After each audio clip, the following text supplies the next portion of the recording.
नमस्कार दर्शकों। कांग्रेस को कहीं ना कहीं लेह में बड़ी कामयाबी मिली है और ये कहा जाए कि यूटी लेह में कांग्रेस ने जीत से आगाज किया है और बाई इलेक्शन में कांग्रेस ने प्रत्याशी भाजपा के प्रत्याशी को परास्त किया है, यानी हराया है। और ये कांग्रेस का जीत की शुरुआत मानी जाएगी। नमग्याल साहब हमारे खास मेहमान हैं, जो लीडर ऑफ अपोजिशन है हिल काउंसिल में। नमग्याल साहब, आपका स्वागत है और मुबारक भी है बहुत आपको। क्या कारण रहे भाजपा की हार और आपकी जीत के? जी। खैर, कारण बहुत सारे कारण रहे। जी। लोग नाराज से, इनके शासन से लोग इनसे मुक्ति चाहते हैं। इनके कार्य से वो लोग खुश नहीं है। युवा खुश नहीं है, रोजगार नहीं मिल रहा। महिलाएं दुखी हैं क्योंकि रोजमर्रा की जिंदगी में सामान महंगा हुआ है, आपको मालूम है। तो इन सारे जी। कारणों की वजह से और लद्दाख को एक केंद्र शासित प्रदेश बनाने के बाद जो एक छठे शेड्यूल की मांग यहाँ पर बहुत बड़ी जोर शोर से उभरा था, जी। और माननीय होम मिनिस्टर जी को मालूम है। तो उसके ऊपर कोई कार्रवाई, ठोस कदम नहीं ले रहा। तो इन सबको कुल मिलाकर, इन सबको लेकर लोगों ने अपनी नाराजगी जताई वोट के माध्यम से, तो और कांग्रेस को बड़ी बड़ी बहुमत से जिताया इस बाई इलेक्शन में। नमग्याल साहब, जब आप इलेक्शन में कंपेन कर रहे थे और किन मुद्दों को आप उजागर कर रहे थे और किस मानसिकता के साथ आप कंपेन कर रहे थे, क्योंकि देश भर में भाजपा की एक लहर सी चल रही है। बिल्कुल, भाजपा भाजपा का जिस कारणों से भी अन्य राज्यों में लहर चल रहा है, लद्दाख में लहर नहीं चलेगा। और जी। हमारा मानसिकता बिल्कुल स्पष्ट था, क्लियर था, और उसमें कोई दो राय नहीं थी। हमने लोगों को यही कहा कि केंद्र शासित प्रदेश बनने के बाद लद्दाख को जिस तरह से एक संविधान के अंदर एक सुरक्षा मुहैया कराना चाहिए था, ट्रैवल एक शेड्यूल्ड एरिया डिक्लेयर करना चाहिए था, 6 शेड्यूल के ऊपर हमने इस मुद्दे को लेकर हम आगे बढ़े। हमने युवाओं को यहाँ पर रोजगार नहीं मिल रहा, लोग दुखी हैं यहाँ पर। और जिस तरह से प्रगति की एक एक एक एक रफ्तार पकड़नी चाहिए थी यूटी बनने के बाद, वो कहीं नजर आ नहीं रहा। 3 साल का यूटी बनने के बाद जिस तरह से यहाँ पर कार्य हो रहा है, तो लोग जी। संतुष्ट नहीं है। तो हमारा साफ मैसेज था, हमने कहा कि देखो, कांग्रेस को एक सीट आता है नहीं आता है बड़ी बात नहीं है, पर सबसे बड़ी बात यह है कि केंद्र सरकार को एक मैसेज पहुंचवाना था कि लद्दाख के लोग एक यूटी बनने के बाद लोग खुश नहीं है। क्यों खुश नहीं है? क्योंकि यहाँ पर कोई शेड्यूल, अपने 6 शेड्यूल जो देना चाहिए था वो नहीं दिया। यहाँ पर रोजगार का एक एक लैंड प्रोटेक्शन जरूरी है, हमारे पास जमीन हमारे पास रहनी चाहिए, नौकरियां हमारे बच्चों को मिलनी चाहिए, एनवायरमेंट का प्रोटेक्शन हो, कई सारे ऐसे मुद्दे हैं।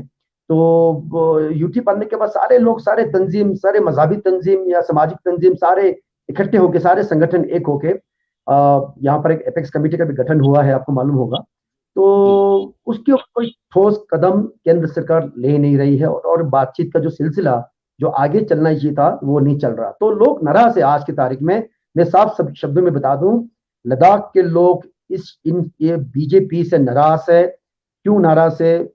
हमने उन सबको बताया, लोगों के सामने लेके गए हम। जी। तो लोगों ने बड़े जोर शोर से इस इलेक्शन में पार्टिसिपेट कर एक बड़ी जीत दिलाई कांग्रेस पार्टी को। नमग्याल साहब, भाजपा या केंद्र सरकार पर यह आरोप लगता है कि लेह सेंट्रिक पॉलिसी है उनकी, कारगिल को इग्नोर करते हैं। और ये बार बार कहा भी जाता रहा है कि जो केंद्र सरकार है उसका कंसंट्रेशन लेह पर रहती है। उसके बावजूद लेह में जब बाई इलेक्शन होती है तो भाजपा प्रत्याशी हार जाता है। ये देखिए, ये अपने आप में ताज्जुब की बात है। देखिए, ये जो इलेक्शन, बाय इलेक्शन हमेशा लोगों की सोच को उजागर करता है कि क्या लोग संतुष्ट है वर्तमान सरकार से, उनके काम से क्या वो संतुष्ट है। भाजपा का फोकस हमेशा ले रहा है, जैसे आपने सही फरमाया, और जी। पूरा उनका फोकस ही रहता है। और जबकि लद्दाख में आप 2 डिस्ट्रिक्ट है, तो दोनों का बराबर का फोकस होना चाहिए। मगर फिर भी उनके प्रत्याशी इतने भारी बहुमत से वो हार गए, नंबर से हार गए। तो ये एक साफ संकेत है कि चाहे वो दूर दराज के गांव हो, चाहे वो शहर में हो, पीछे पीछे पीछे चुनाव में ले शहर का दोनों काउंसिल का सीट कांग्रेस ने जीता था। प्रेस्टिजियस सीट है। और सारे जितने भी बड़े बड़े जो काउंसिल के सीट है, वो 2020 के इलेक्शन में आपको मालूम है सारे कांग्रेस ने स्वीप किया था उसके ऊपर। तो ये एक साफ जी। संकेत है कि लोग नाराज नहीं है जिस तरह से भाजपा लद्दाख को चलाना चाहती है। जी। लेकिन कहीं ना कहीं जो 6 शेड्यूल को लेकर के भाजपा या केंद्र सरकार अपनी नीति स्पष्ट नहीं कर पा रही है। खाली अपेक्स कमेटी गठित करने से कुछ नहीं होगा। बिल्कुल बिल्कुल बिल्कुल, ये बिल्कुल साफ है। ये देखिए, उन्होंने एपेक्स कमेटी का गठन तो लद्दाख में हुआ है, करगिल डेमोक्रेटिक अलायंस का, केडीए का गठन हुआ है करगिल के लेवल पर। और दोनों दोनों पब्लिक रिप्रेजेंटेटिव से केंद्र सरकार ने बात की, एक दो बात का सिलसिला चला, और ये कहा गया उनसे कि आगे हम बातचीत का जो दरवाजा है वो खुला रहेगा और बातचीत आगे चलेगा। उस पर कोई कार्रवाई देखने को नहीं मिल रहा है। तो लोग कहीं ना कहीं ये सोच रहे हैं, कहीं ना कहीं केंद्र सरकार लद्दाख के लोगों के प्रति, जो लद्दाख के लोगों की जो मंशा है, लोग चाहते क्या है। बॉर्डर इलाका है, एक तरफ चाइना है, एक तरफ पाकिस्तान है, आपको मालूम है। तो उसको देखते हुए एक सेंसिटिव एरिया है, स्ट्रेटेजिकली वेरी बहुत इंपॉर्टेंट डेस्टिनेशन है भारत के लिए, और मिलिट्री पॉइंट ऑफ व्यू से बहुत इंपॉर्टेंट है। तो मुझे लगता है कि ऐसे इलाकों में लोगों की भावनाओं को समझना, लोगों की लोगों की सोच को पहचानना और उसके ऊपर उतरना किसी भी सरकार के लिए बहुत जरूरी है। तो लोग देख रहे हैं कि केंद्र सरकार शायद मैं कल में सीरियस नहीं है आपको छठे शेड्यूल देने में या उसके ऊपर बात करने में। नमग्याल साहब,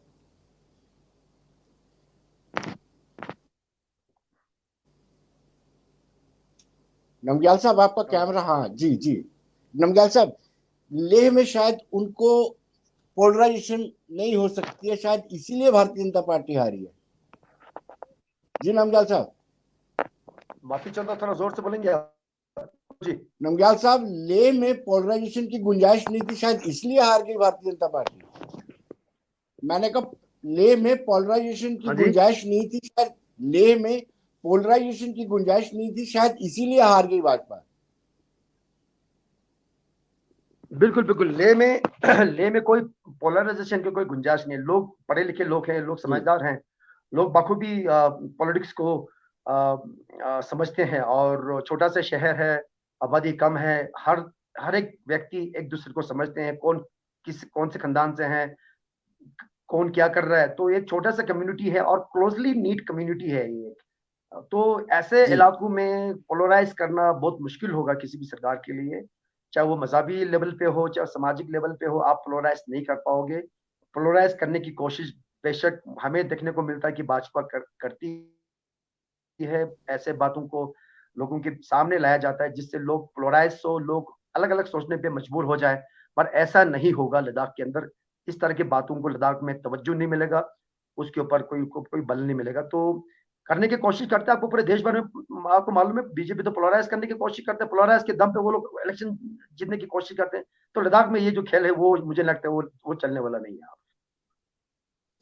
लेकिन कहीं ना कहीं जम्मू कश्मीर यूटी में ये डिमांड बड़ी जोर पकड़ रही है कि लैंड, जम्मू कश्मीर यूटी में ये डिमांड जोर पकड़ रही है कि लैंड और जॉब प्रोटेक्ट होना चाहिए।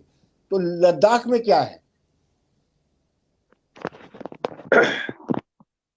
और लद्दाख में भी विनोद जी यही है कि जो ये एक दो बहुत बड़ा इंपॉर्टेंट मुद्दा है। जी जमीन लद्दाख के लोगों के हाथ में रहना चाहिए, और जो जी जॉब से, चाहे वो स्टेट लेवल पे जॉब्स हो या डिस्ट्रिक्ट लेवल पे जॉब हो, तो कोई भी जॉब निकले तो लद्दाख के लोगों को मिलना चाहिए। आपको ताजुब होगा, पीछे डिस्ट्रिक्ट कैडर का पोस्ट निकला था, 700 से कुछ अधिक का पोस्ट निकला था 3 साल में। पहली बार लोगों ने चिल्ला चिल्ला कर, हमने चिल्ला चिल्ला कर, युवा संगठनों ने और विद्यार्थी संघ ने चिल्ला चिल्ला कर कहा कि भाई जॉब दे दो, जॉब दे दो, जॉब दे दो। आपने तो बातें तो बड़ी बड़ी की। 3 साल में जी हमने कहा कि हम दुनिया भर की जॉब निकलेंगे, यहाँ पर 6,471 का आंकड़ा दिया था हमारे संसद ने। तो उस पर उतरा नहीं, बड़ी मुश्किल से 700 का जॉब निकला पीछे। और भरने वाले कितने लोग थे? 30,000 से ज्यादा लोगों ने, बच्चों ने उन जॉब को फिल किया, जिसमें 700 ही लोग परमानेंट पोस्ट निकला डिस्ट्रिक्ट कैडर पे। तो जॉब का ये क्या कहते हैं, जॉब सिक्योरिटी एक होता बहुत बड़ा मुद्दा है, लैंड सिक्योरिटी बहुत बड़ा मुद्दा है। काउंसिल के हाथ में कहने को तो है कि काउंसिल के हाथ में जमीन है, मगर ऐसे भी हमें मिसाल देखने को मिला है कि बिना काउंसिल को पूछे जमीन को इधर उधर कंपनीज को या स्टेट गवर्नमेंट के लिए या अन्य चीजों के लिए लिया जा रहा है। तो ये सब तभी मुमकिन होगा। लद्दाख एक 97% ट्राइबल पॉपुलेशन है। National commission for scheduled tribe ने खुद ये कहा, श्री अर्जुन मुंडा जी ने खुद कहा, ये भाजपा के नेता है कि ये लद्दाख का एक ट्राइबल कम्युनिटी है और हमें 6 शेड्यूल क्यों नहीं दे सकते आप? जब नॉर्थ ईस्ट में 60% से कम लोगों को जो ट्राइबल कम्युनिटी है उनको आप 6 शेड्यूल आप दे के रखते हो, और जहां पर सारी सुरक्षा उनको मुहैया किया जाता है, तो लद्दाख एक 97% ट्राइबल कम्युनिटी है। तो 6 शेड्यूल लद्दाख को देना बहुत जरूरी रहेगा आने वाले सालों में, फ्यूचर के लिए। लद्दाख को अगर लद्दाख रखना है, अगर लद्दाख को बिगाड़ना है, लद्दाख को तहस नहस करना है, लद्दाख में सारे अन्य राज्यों के लोगों को आके भरना है यहाँ पर, ठीक है, तो मुझे नहीं लगता कि ऐसा नहीं करना चाहिए किसी भी सरकार को। 6 शेड्यूल जरूरी है। 6 शेड्यूल होगा तभी लद्दाख में, लद्दाख का जमीन बचेगा, तभी लद्दाख का जॉब बचेगा, तभी लद्दाख का एनवायरनमेंट जो है प्रोटेक्ट रहेगा, और टूरिज्म और जो भी कोई भी कारोबार है वो आगे सस्टेन होकर आगे आने वाले जनरेशन तक हम ले जाने में कामयाब होंगे अगर 6 शेड्यूल हमें मिलता है।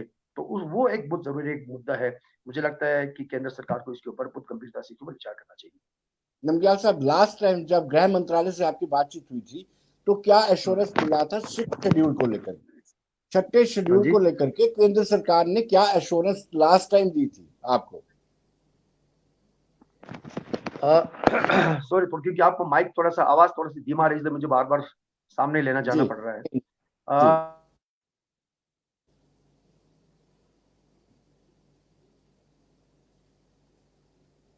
जो कमेटी का,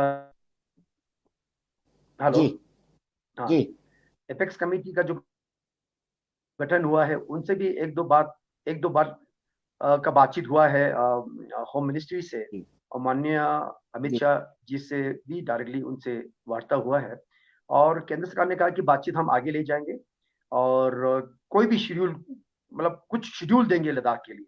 मैं लद्दाख के लोगों का ये मानना है कि 6 शेड्यूल ही रहेगा, जो हमारा जो डिमांड होगा वो 6 शेड्यूल ही रहेगा। अब देखिए, मैं आपको एक मिसाल देना चाहूंगा। अरुणाचल प्रदेश जो राज्य है, अरुणाचल प्रदेश, जहां पर पेमा खंडू जी का सरकार चल रहा है, भाजपा का सरकार चल रहा है अरुणाचल प्रदेश में।